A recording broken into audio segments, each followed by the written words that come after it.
আজকে আমি বাবার সাথে কাটানো কিছু মুহূর্ত বর্ণনা করছি সংক্ষিপ্তভাবে। শ্রীরামপুরে আমাদের আদর মা মায়াদির মেয়ে অঞ্জুদের বাড়িতে ভক্তরা বাবার হেলদি লাইফস্টাইল নিয়ে, যারা নতুন এসেছিলেন, নতুন ভক্ত বা শ্রীরামপুর বাসীদেরকে বলছিলেন।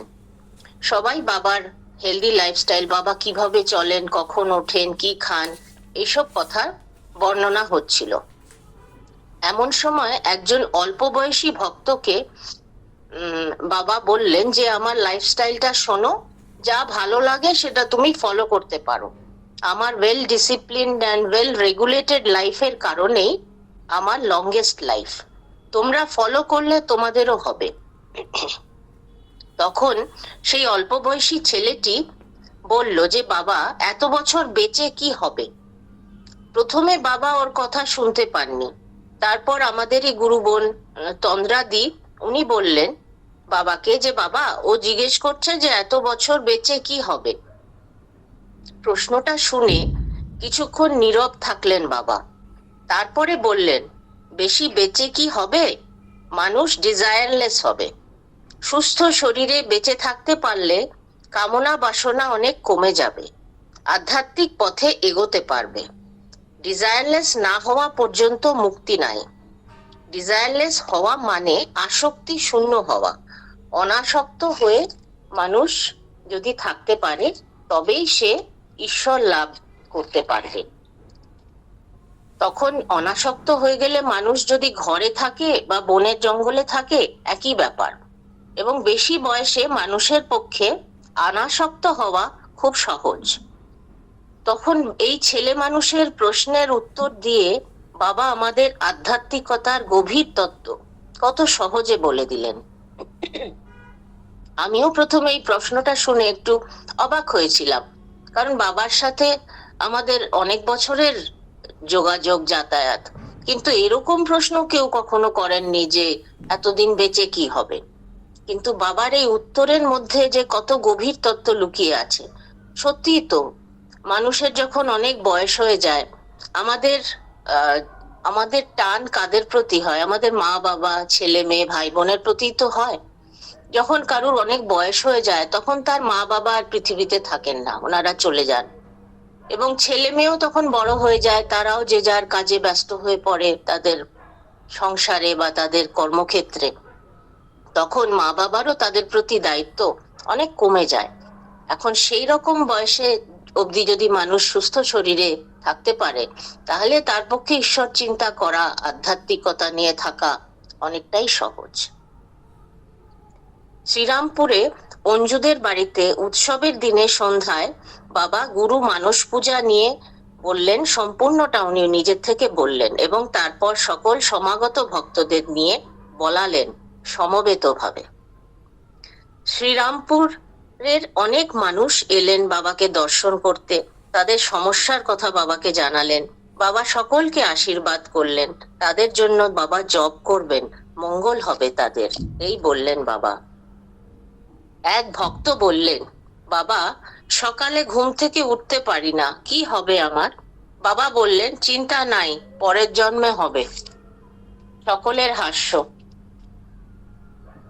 আমরা শ্রীরামপুরের কাছে আটপুরে শ্রী পরমেশ্বর দাস ঠাকুরের শ্রীপাঠ দর্শন করার অনুমতি নিলাম বাবার কাছে। বাবা শুনে খুব খুশি হলেন, বললেন, তোমরা ঘুরে এসো, পরে আমি যাব।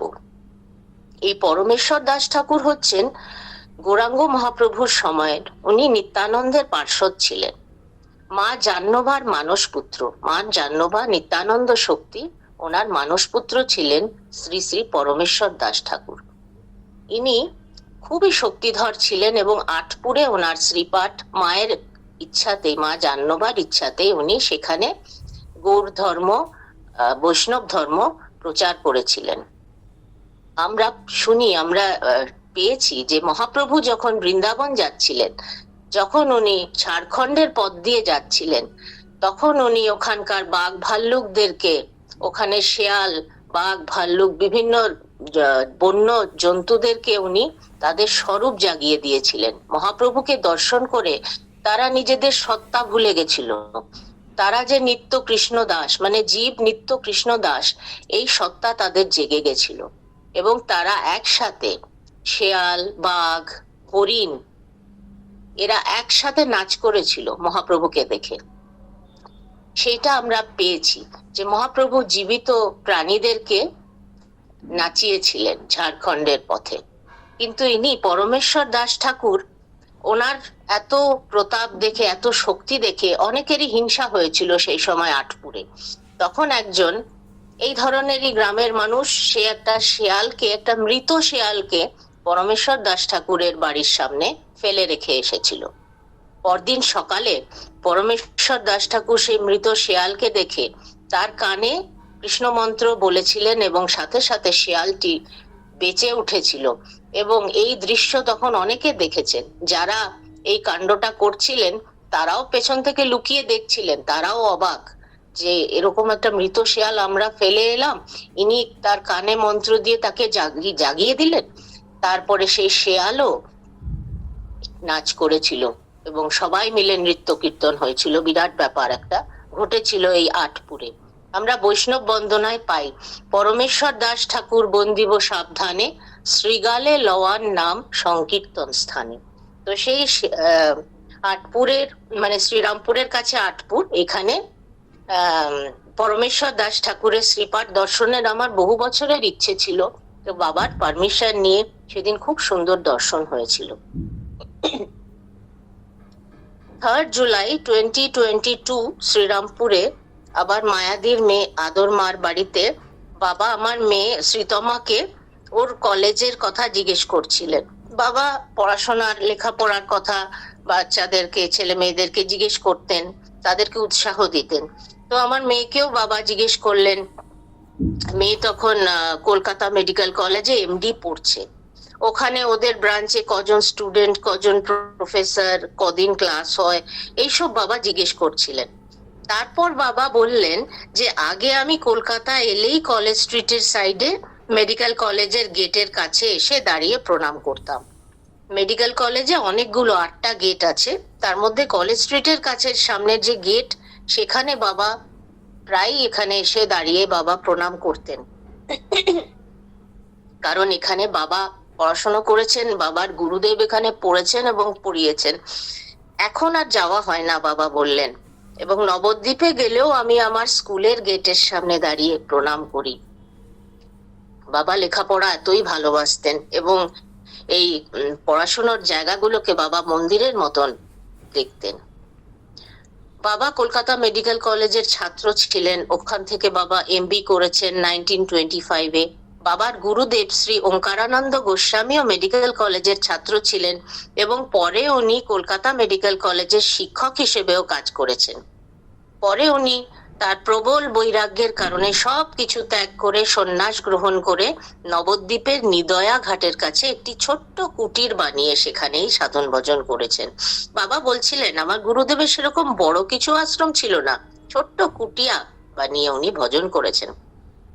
বাবার সেই গুরুপাঠ ও তার সংলগ্ন এলাকা আজ গঙ্গার গতি পরিবর্তনের কারণে গঙ্গা গর্ভে।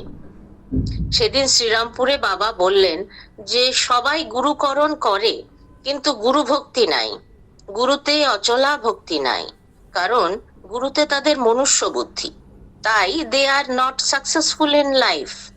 কিন্তু আমার লাইফটা সাকসেসফুল, কারণ আমি ছোটবেলা থেকেই গুরু সঙ্গে আছি, আমি দেখেছি ওনার এভরিডে লাইফ এবং সেগুলোকে আমি আরো আয়ত্ত করেছি, তাই আমার লাইফটা সাকসেসফুল।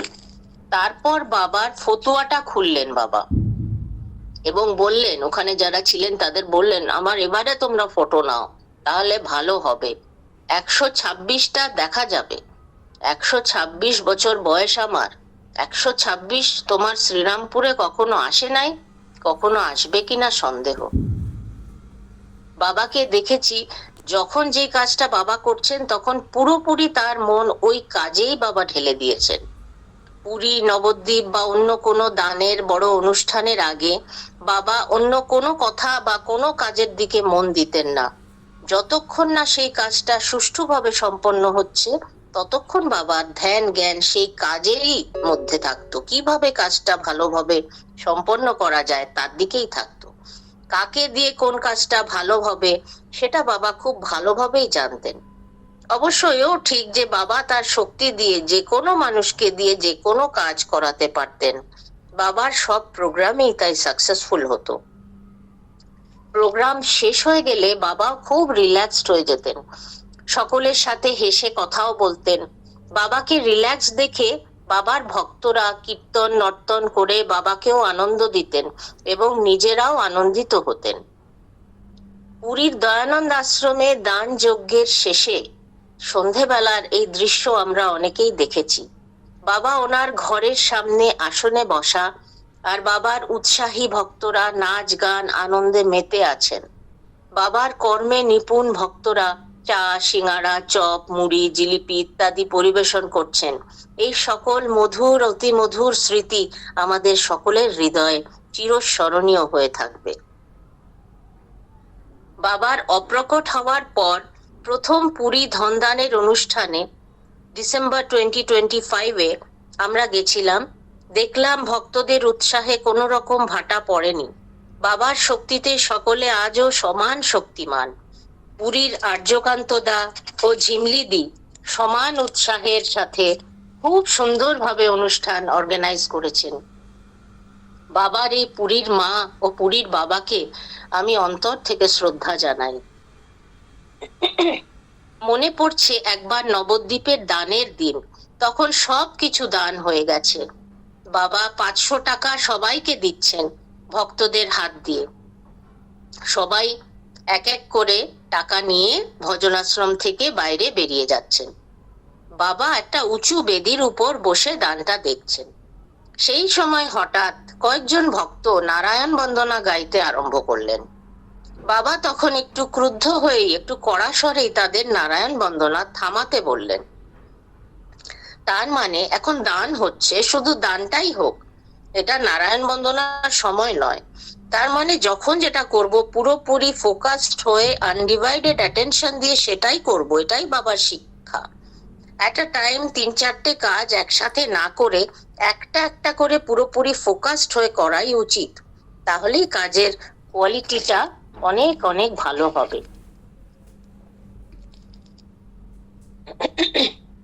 বেনারস 11 জুন 2021। বাবা বললেন, জীবে দয়ার কথা সবাই মুখে বলে, কিন্তু কেউ ঠিক পালন করে না। জীবে দয়া নামে রুচি বৈষ্ণব সেবন, ইহা বিনা ধর্ম নাহি শোনো সনাতন। মহাপ্রভুর মুখের কথা। জীবে দয়াটা আনতেই হবে, বাবা বলছেন।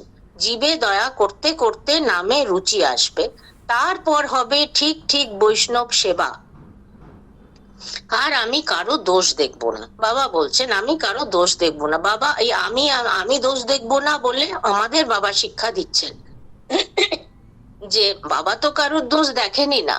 বাবা যদি দোষ দেখতেন তাহলে বাবার এত ভক্ত হতো কি করে, আমাদেরকে বাবা এত কাছে টানতেন কি করে।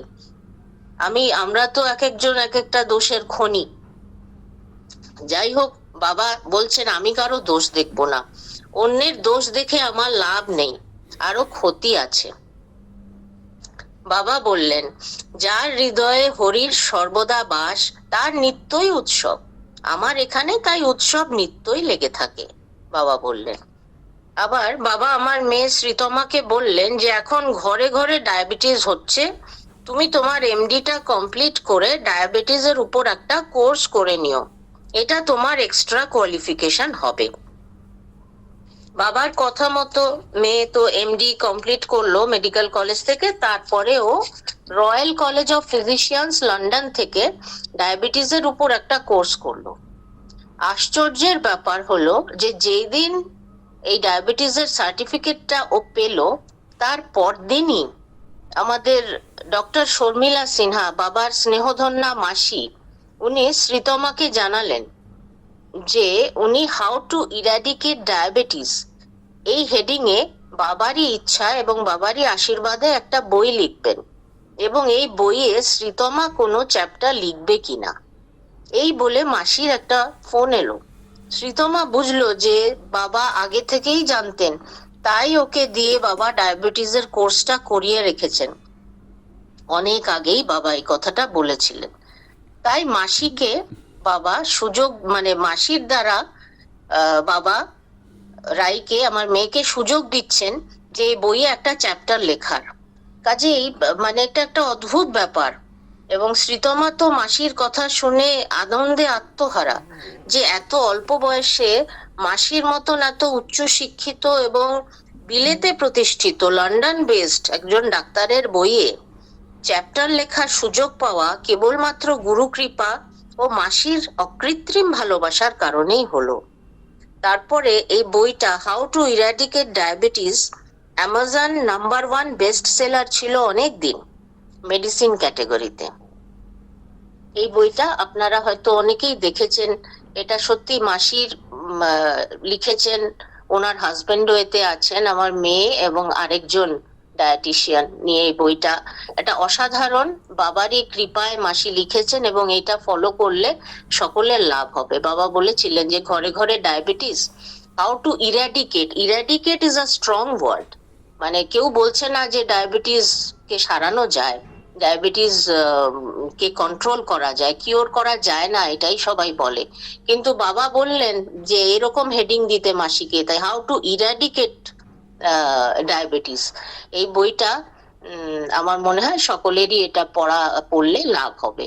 মানে যাদের হয়নি তাদেরও হবে না, আর যাদের হয়ে গেছে তারাও এটাকে দূর করতে পারবেন, কারণ ইরাডিকেট কথাটা কিন্তু বাবাই দিয়েছেন এবং বাবার কৃপা আশীর্বাদ নিশ্চয়ই সকলেই পাবেন। আজকে আমি এখানেই শেষ করছি। সকলকে আমি প্রণাম জানাই, আবার বাবাকে প্রণাম জানাই, এবং আমার ভুল ত্রুটি আপনারা সকলে নিজ গুণে মার্জনা করবেন। প্রণাম।